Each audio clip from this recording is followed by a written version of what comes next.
चलिए कोई पास में आएगा तो मैं कोशिश करूँगा। ये एक पक्षी अकेला काले से रंग का, शायद यहाँ के ये कौवे हैं, इनको रेवन कहते हैं, शायद वो है ये।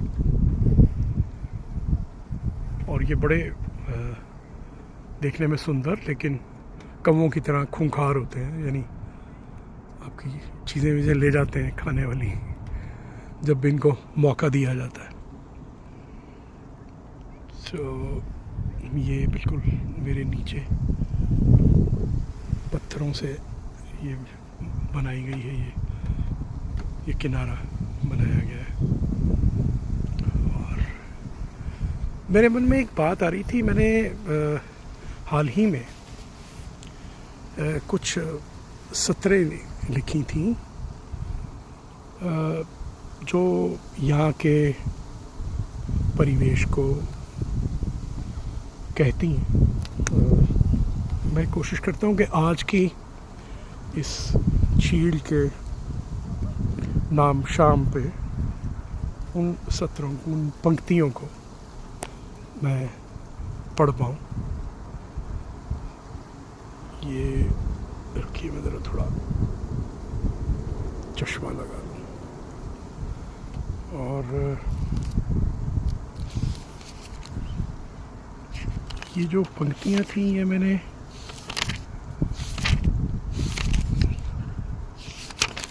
ग्यारह अक्टूबर को लिखी। तो इसका शीर्षक मैंने दिया था दोपहर, इसलिए मैं यहाँ बैठ के पढ़ता हूँ।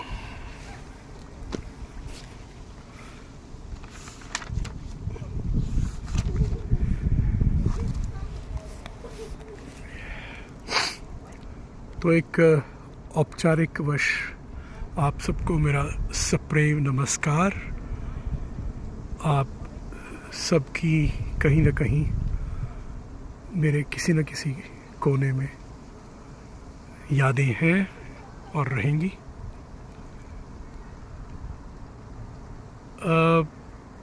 दोपहर को मैंने ये 2:30 बजे 11 अक्टूबर को सतरें लिखी थी। ये देखा मुंह से सांस फेंको तो शीशा धुंधला जाता है।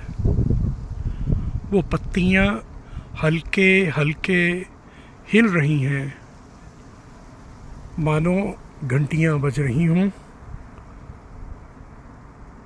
पूरी एक ही लोगे, थोड़े से चने डालूं? हाँ।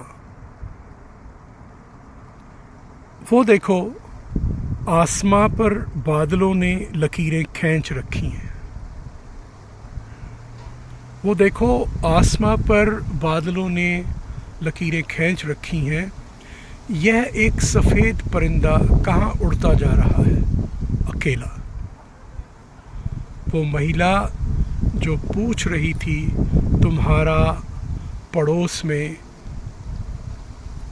वो महिला जो पूछ रही थी तुम्हारा पड़ोस में कई दिनों से नहीं दिखी। मैं रोज़ सुबह उसे देखता था, हाथ में सिगरेट और टेबल पर कॉफ़ी कप के साथ देर तक फ़ोन पर बातें करती रहती थी, कुत्तों और बेटी के साथ। दिन की पहली ठंडक में ऊर्जा बिखेरती थी।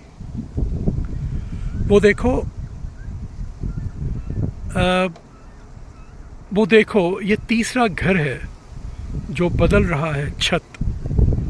जब से औले पड़े हैं, दूसरे पड़ोस में रहता लॉयड जो थोड़ा लंगड़ाता है, जिसकी पत्नी जा चुकी है परलोक।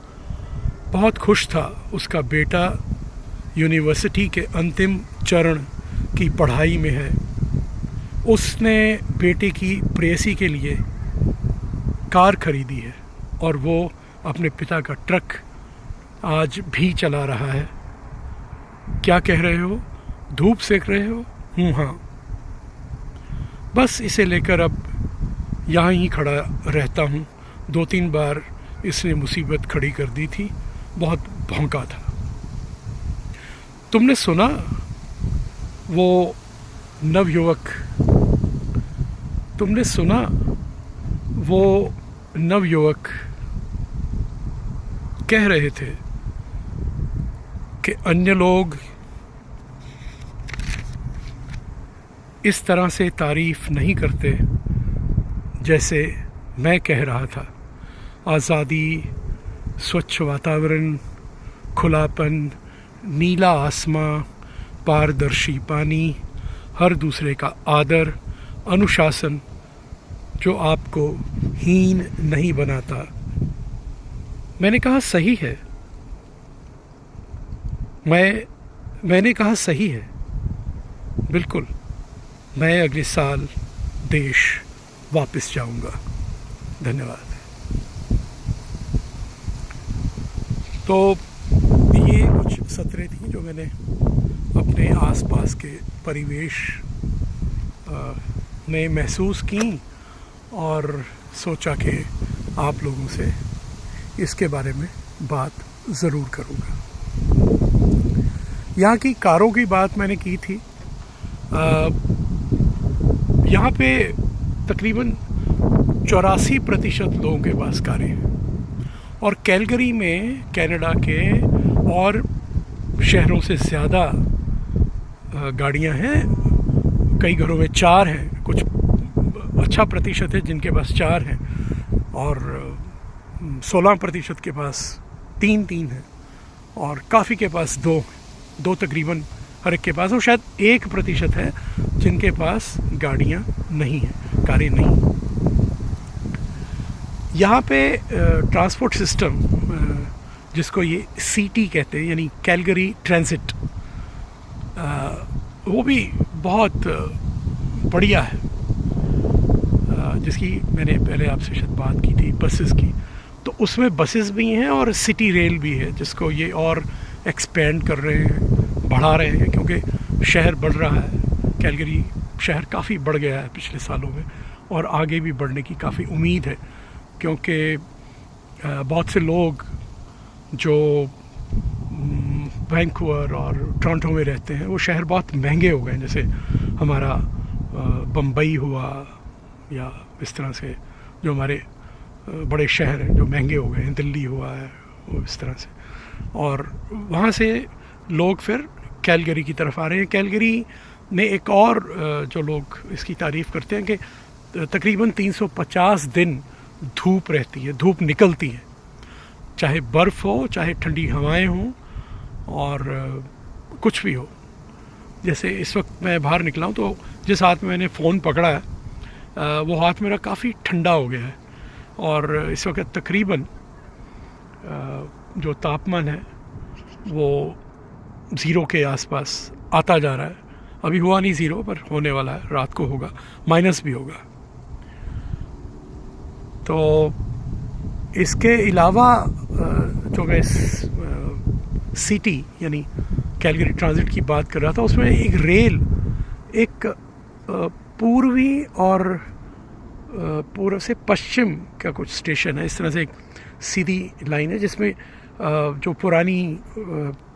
जो पुराना शहर है, पुरानी सिटी है, वो काफ़ी कवर हो जाती है और उसमें कोई टिकट नहीं लगती। लेकिन उस स्टेशन के आगे जब भी इधर से या उधर से आप जाओ तो फिर आपको टिकट लेनी पड़ती है, और मैंने सुना बहुत से लोग नहीं लेते, यानी कुछ इस तरह के शायद जो बाहर से यहाँ आए हैं वो इस तरह की हरकत ज़्यादा करते हैं। लेकिन अब थोड़ा सख्ती इस बारे में की जा रही है, लेकिन ये बड़ा क्लियर है, ये बड़ा स्पष्ट है कि उस हिस्से में, शहर के उस हिस्से में रेल में कोई टिकट नहीं लगती, और उस तरह की लाइन जिसमें टिकट नहीं लगेगी उसको ये बढ़ा भी रहे हैं। अभी साथ साथ जो एक्सपेंशन है उसको करेंगे। तो ये सब बातें मैं आपसे कर रहा हूँ। मैंने आपसे 2-3 बातें, एक तो वीवो के बारे में मैंने बात की थी।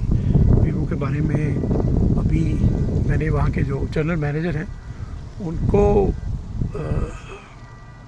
यानी कि उनसे बात करने की कोशिश की है, पर वो बिज़ी हैं, देखिए कब होता है।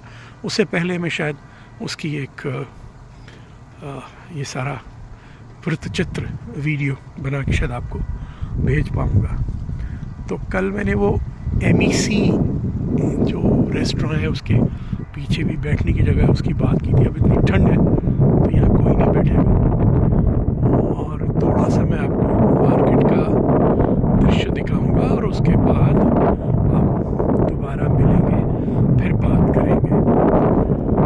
और ये मैं मार्केट के एक हिस्से की तरफ, एक तरफ तो मैंने आपको बताया था वो शॉपर्स ड्रग मार्ट है, और बीच में ये दुकानें हैं जिसके पीछे मैं चल रहा हूँ, जिनमें कोई म्यूज़िक की दुकान है, कोई यानी धूम्रपान की दुकान है। यहाँ पे मैरिजुआना को हिंदी में शायद भांग कहते हैं, आई डोंट नो रियली। तो उस तरह की अनुमति है, उस तरह की जगह है, वहाँ जाके आप पी सकते हो, क्योंकि इनके हिसाब से मैरिजुआना जो है वो चित्त को, मन को, मस्तिष्क को शांत करती है। तो ये वो MEC Italian grill and lounge है जिसकी मैं बात कर रहा हूँ। और ये एक क्रिएटिव एज फ्लावर्स है। वैसे मुझे इस तरह से बीच में चलने की अनुमति नहीं है, मैं साइड में चलता हूँ। ये गेट ऑफ इंडिया सुना ये काफ़ी चलता है, और यहाँ पे इंडियन फूड वगैरह मिलता है। Thank you. तो ये मैं जो सोबीज की बात कर रहा था कि यहाँ पे A&W है, वो भी यहाँ के यानी बर्गर और इस तरह का जो सारा सामग्री है उसको बनाते हैं, काफ़ी बिकता है यहाँ पे। A&W जैसे मैंने आपसे एक पहली भी बात की थी, जो उसका नाम मुझे याद नहीं आ रहा, वो टिम से था उसका नाम। और ये है जिसकी मैंने बड़ी तारीफ सुनी है,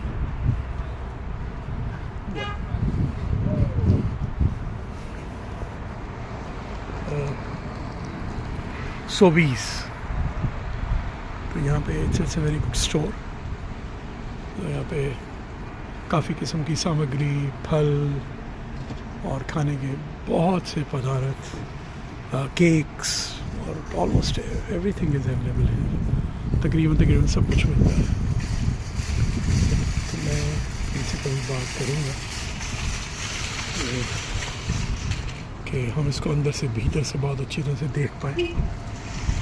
ये सारी मार्केट का दृश्य आप देखिए, और यहाँ पे पार्किंग लॉट है।